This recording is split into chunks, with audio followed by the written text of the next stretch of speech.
Okay, so this is my mini review of my Dynam Catalina I just assembled.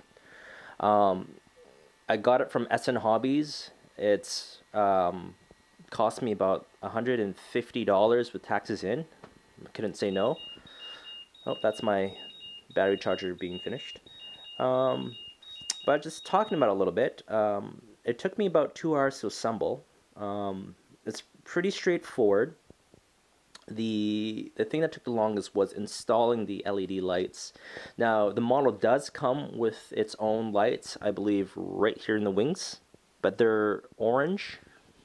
I believe that's what it looks like right there. They're orange and they're very dull, and I just hated them, so I got rid of those. Put my own in. Put my own red strobe light in the back of the tail section there, and nav lights on the wings. I also darkened the panel lines to give it that nice weathered look in the sky. Not a lot of my friends like them, but I think it looks pretty awesome in the sky.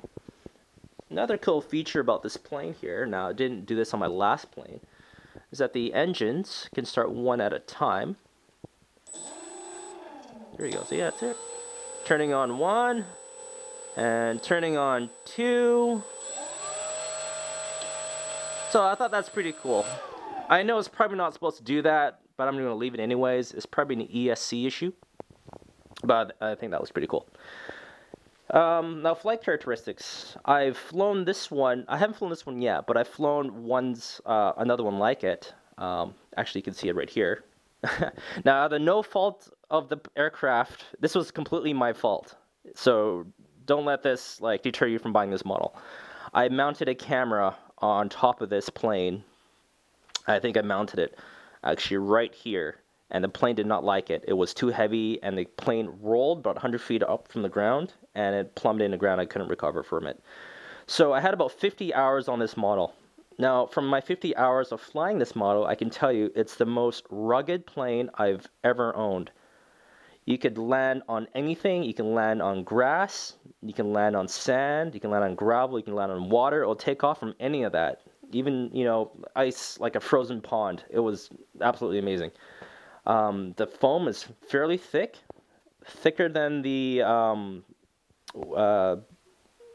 what's another Catalina that they made? The one that Hobby King has.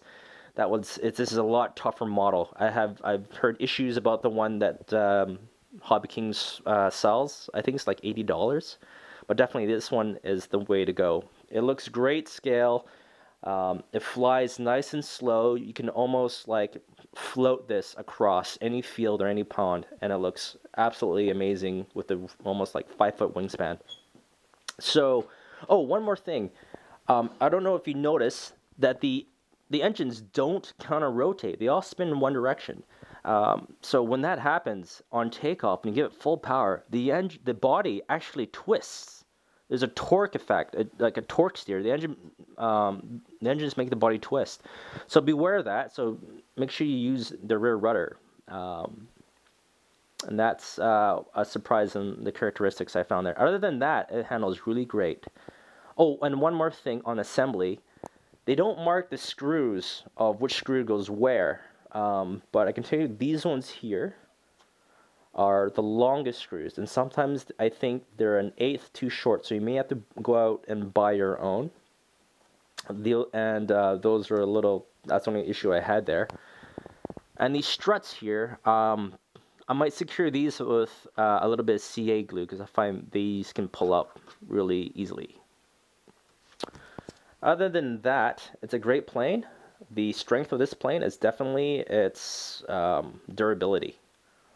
It's a good plane to transition through between the Super Cub or Champ.